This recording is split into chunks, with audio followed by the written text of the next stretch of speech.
Magandang umaga mga bata! Ngayon ay umpisahan muna natin ang ating panalangin. Angel, maaari ka bang pumunta sa harapan upang umpisahan ang ating panalangin?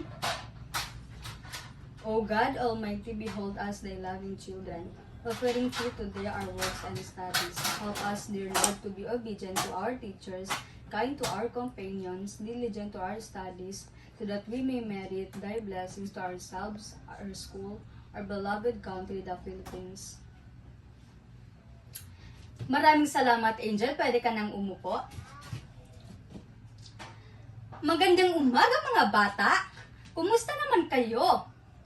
Bago kayo umupo, pulutin muna ang mga basura sa ilalim ng inyong mga upuan at ayusin ang inyong upuan pagkatapos.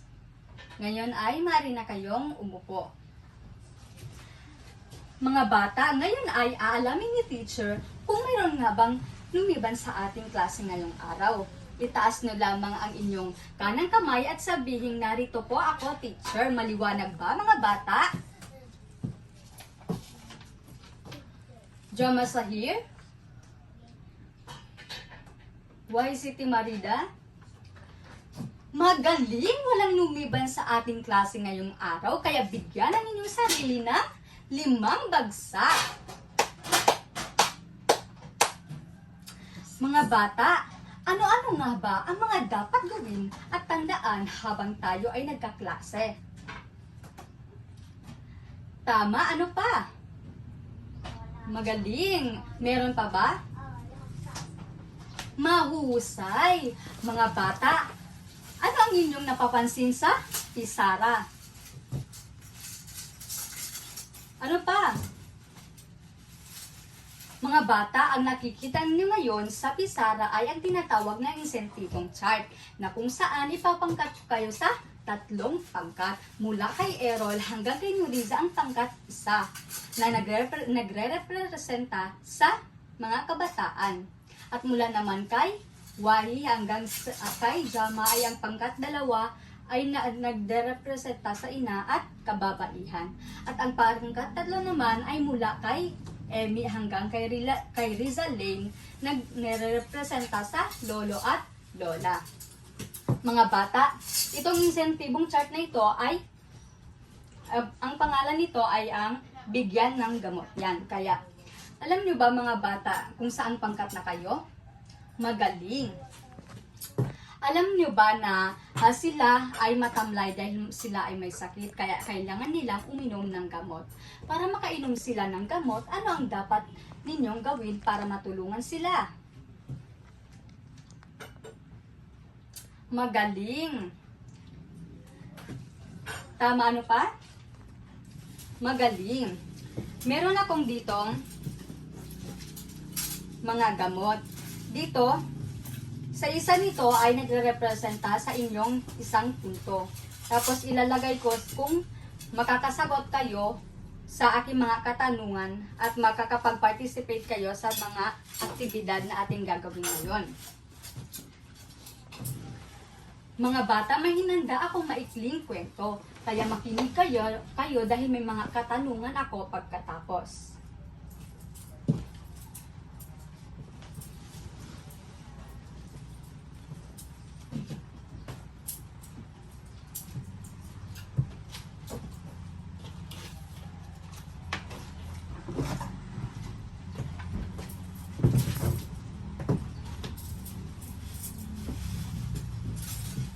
Ang pamagat ng kwentong ito ay pinamagatang kalusugan para sa lahat. Sa isang maliit na bayan sa Pilipinas, may isang programa ang pamahalaan na tinatawag na kalusugan para sa lahat. Layunin ng programang ito na matiyak na ang bawat mamamayan ay may akses sa mga serbisyong pangkalusugan. Isang araw, nagdaos ng isang health fair ang lokal na pamahalaan sa plaza, kung saan nagtitipon ang mga tao upang malaman ang tungkol sa mga benepisyo ng programa. Isa sa mga kalahok ay si Aling Maria, isang 50 taong gulang na may problema sa high blood. Sa tulong ng mga nurse at doktor na nagbigay ng libreng check-up, natuklasan niya na ang kanyang kondisyon ay maaaring ma-manage sa pamamagitan ng tamang pagkain at regular na ehersisyo. Bukod dito, nakatanggap siya ng mga gamot mula sa programa ng walang bayad. Habang naglalakad si Aling Maria pauwi, napansin niya na ang mga kabataan na naglalaro sa kalsada. Naisipan niyang ipaalam sa kanila ang kahalagahan ng kalusugan. Nag-organisa siya ng isang maliit na pagtitipon sa barangay kung saan nagbabahagi siya ng mga kaalaman tungkol sa wastong, nutrisyon at ehersisyo. Dahil sa kanyang pagsisikap, unti-unting nagbago ang pananaw ng mga tao sa kalusugan. Ang programang Kalusugan para sa Lahat ay hindi lamang nagbigay ng mga serbisyo, kundi nagbigay rin ng inspirasyon sa mga tao na alagaan ang kanilang sarili. Sa huli, naging mas malusog ang buong bayan at ang kwento ng pagbabago ay patuloy na umusbong. Mga bata, meron akong katanungan para sa inyo. Batay sa ating kwento kanina, ano-ano ang mga pangunahing layunin ng programang Kalusugan para sa Lahat? Sino ang makakasagot? Tama! Si Riza Lane ay nakasagot.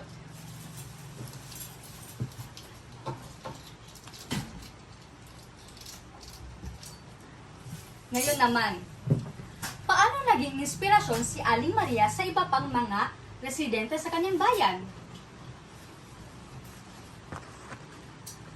Tama, Adrian. Kaya sa inyong grupo ay meron din kayong puntos.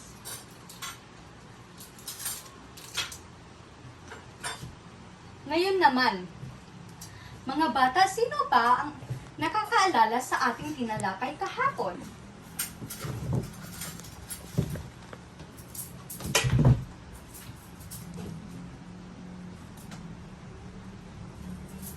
Ano pa? Tama, magaling. Kayo ay nasasagot sa ating talakayan kahapon. Nakasagot din ang pangkat isa. At yung isa naman ay ang pangkat dalawa. Galing sa pangkat dalawa. Ngayon naman mga bata, magbibigay ako ng aktibidad sa inyo. Ang tawag dito ay hanap mo, panalo mo. Dito ay may nakakalat na mga salita sa sahig at paunahan na lamang na makuha ang aking babanggitin ko na isang salita. Ang gagawin nyo ay pipili kayo ng isang kinatawan sa kanya-kanyang grupo at pipili din ng isa sa iba pang grupo. Ang gagawin nyo ay magpapaunahan kayo na makuha ang isang salita sa sahig kung ano yung babanggitin ko na isang salita. At pagkatapos nun ay kung sino ang manalo ay lalabanan ang isang grupo hanggang sa sino ang huling matitira ay siyang panalo. Naintindihan lang ba mga bata? Ganito lang yan mga bata.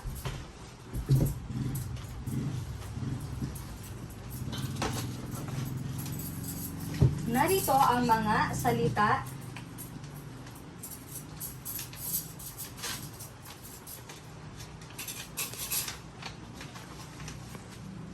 dito ay, at gagawin ko ay lalagay ko sa sahig.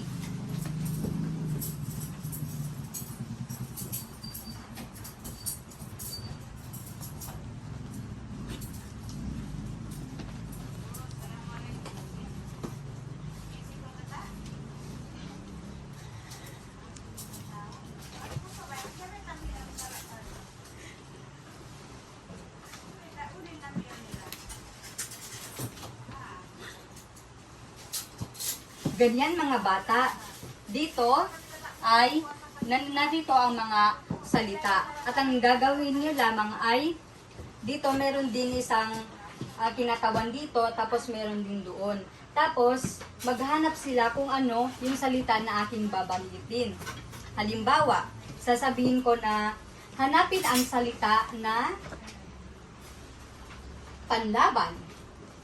At yun ang kukunin ninyo. Maliwanag ba mga bata? Magpaunahan lamang sa kanya-kanyang grupo. Kaya pipili na kayo ng isang kinatawan sa kanya-kanyang grupo. Magaling!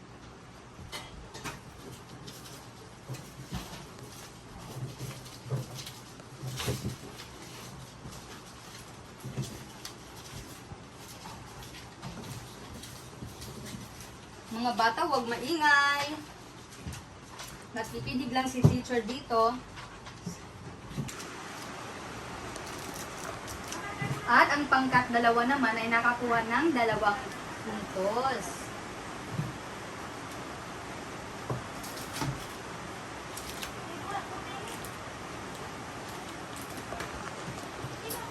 Ngayon mga bata, may mga katanungan ako sa inyo. Anong napansin niyo na sa ating ginawang aktibidad? Tama! Person, kaya nakakuha ka ng 1 puntos, galing ka sa pangkat 2. Ngayon mga bata, sa tingin nyo, mahalaga ba ang ating kalusugan? Magaling! Kaya ngayon, sino ang may idea kung ano ang tatalakay natin ngayong araw? Yes, Wahi? Magaling! Si Wahi ay nasa pangkat 2, kaya mayroon din siyang puntos. Ngayon mga bata, dumako na tayo sa ating talakayan. Mahalaga sa isang bansa ang kapakanan ng mga mamamayan nito. Ito ang itinuturing na pinakamahalagang yaman. Sa 1987 Constitution ng Pilipinas pa lamang ay pinapahigwatig na ng pamahalaan ang mga serbisyo para sa bansa. Sinasaad sa Artikulo 2, Section 15 na dapat itaguyod at pangalagaan ng Estado ang karapatan sa kalusugan ng mga mamamayan at ilagay sa isipan ang kaalamang pangkalusugan sa kanila. Ngayon ay tatalakayin natin ang iba't ibang programang pagkalusugan ng pamahalaan.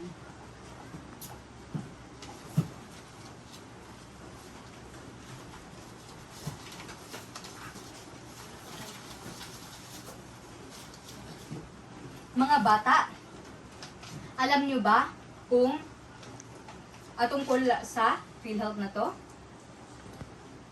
Kaya ngayon, tignan natin.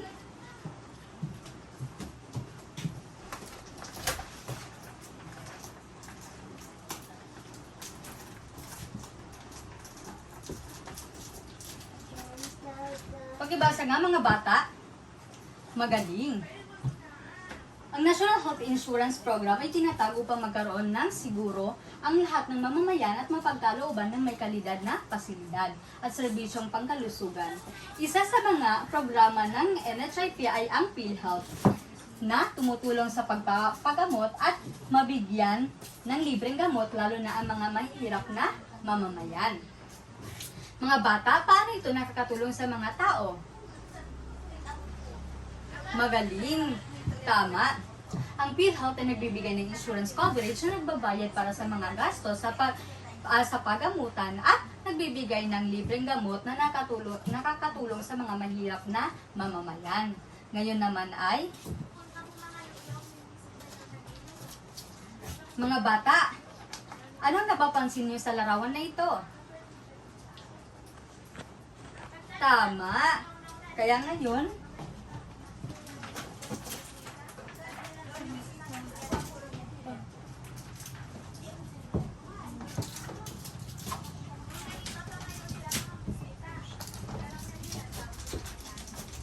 basa nga ulit mga bata.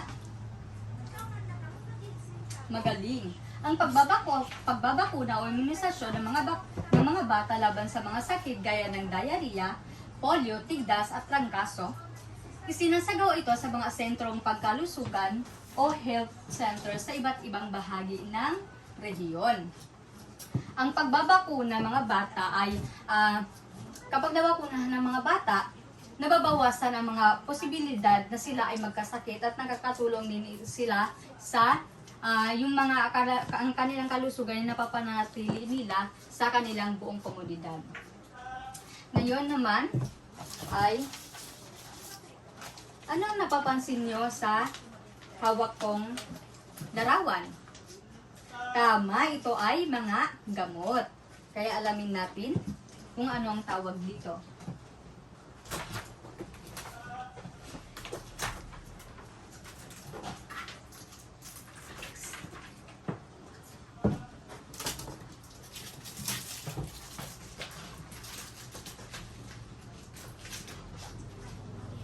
Pakibasa nga ulit mga bata.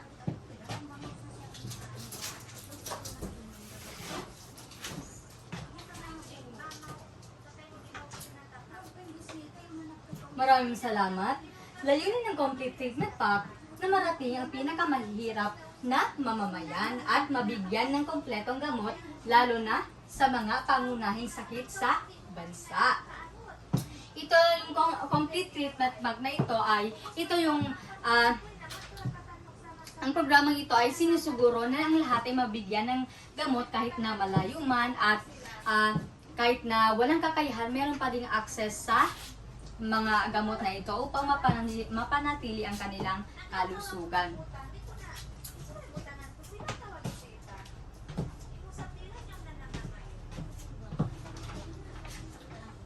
Ngayon mga bata,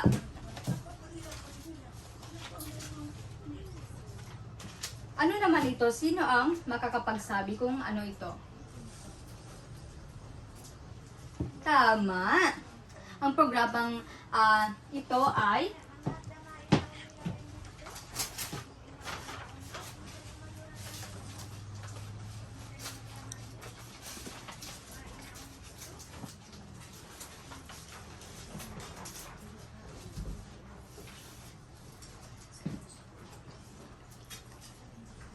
pakibasa nga ulit mga bata.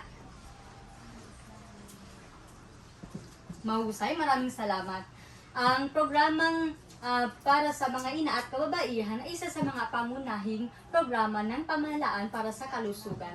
Dito, binibigyan sila ng libreng bitamina at bakuna laban sa mga sakit gaya ng neotetanus at marami pang iba. Ito ay sa programang ito ay mahalaga upang mapanatili ang kanilang kalusugan at maiwasan ang pagkaroon ng komplikasyon sa pagbubuntis at kanilang panganganak.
Mga bata, huwag kayong maingay. Ngayon naman ay dadako tayo sa programa laban sa iba pang mga sakit. Mga bata, pakibasa nga. Magaling, maraming salamat. Ang ilang mga sakit gaya ng tuberculosis o tinatawag nating TB ay madali nang malunasan sa tulong ng programa ng pamahalaan.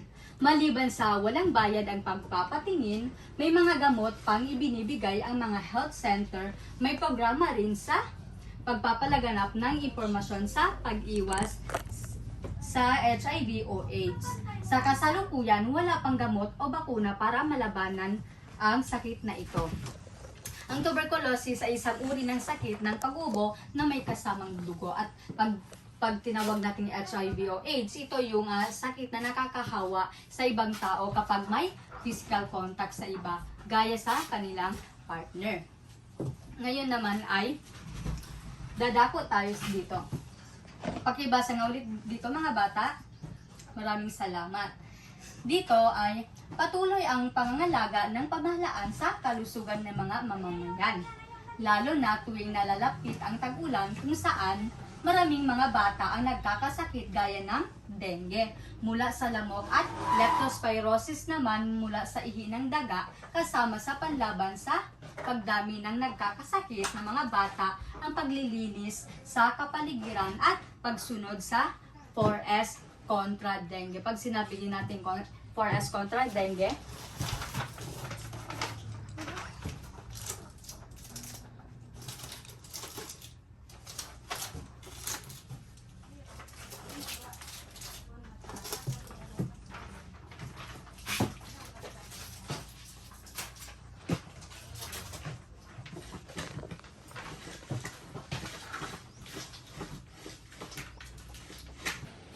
kontra dengue. Number 1, search and destroy breeding places. Hanapin at sirain ang mga stagnant na tubig kung saan nangingitlog ang mga lamok, tulad ng basurahan at lumang lalagyan.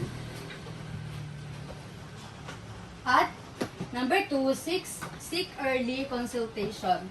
Dito ay kung may mga sintomas ng dengue, agad na kumonsulta sa doktor para sa maagang pagsusuri at paggamot. Number 3, secure self-protection. Dito naman sa number 3 ay protektahan ang sarili sa pamamagitan ng paggamit ng insect repellent, paggamit ng mga mahabang damit, at paggamit din ng mosquito nets tuwing natutulog. At panghuli naman ay say yes to fogging. Dito naman ay suportahan ang mga fogging sa inyong mga komunidad upang pumatay sa adult na lamok at mabawasan na din ang panganib sa dengue. Ngayon naman ay sino ang makakasagot kung ano-ano nga ba ang pagkakaiba at pagkakapareho sa ating mga nabanggit na mga programang pangkalusugan. Magaling!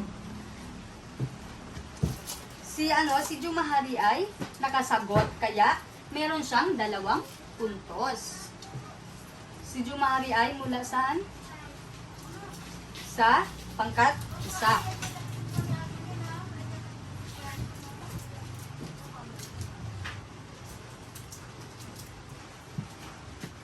Ngayon naman ay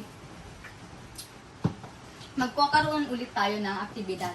Sa inyong grupo ay gagawa kayo ng pagsasadula tungkol sa paano ang tamang paraan ng 4S kontra dengue na mga binanggit ko kanina. Maliwanag ba mga bata? Meron akong hinandang rubrics dito. Dito kayo sumunod sa rubrics na ito. Dito ay ang pangkat 1, ito ay pangkat 2, at ang pangkat 3. Ngayon naman mga bata, kung talagang may naintindihan kayo sa aking tinalakay ngayon ay magkakaroon tayo ng pagsusulit. Kaya kumuha ng isang buong papel.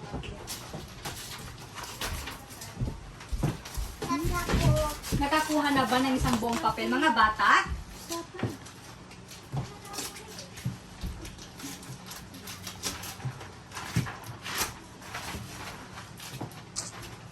Sandali lang mga bata, huwag kayong maingay. Picture na ko isa. Pagkuha na.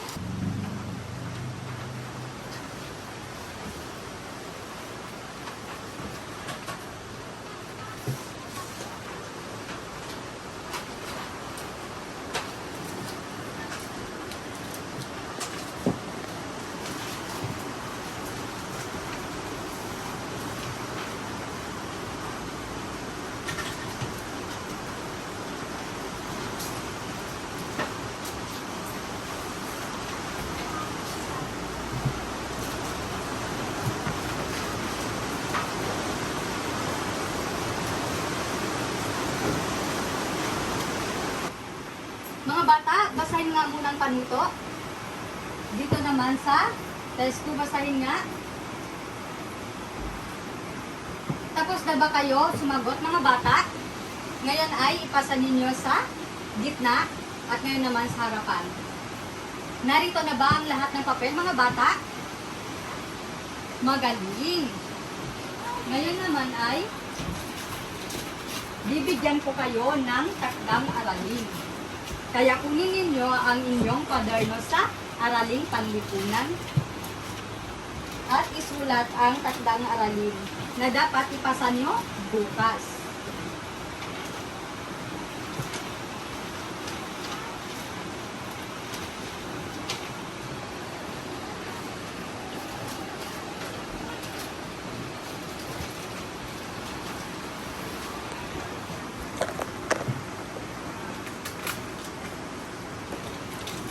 Pakibasa nga ng panutong mga bata sa takdang aralin. Magaling. Tapos na ba kayo magsulat mga bata?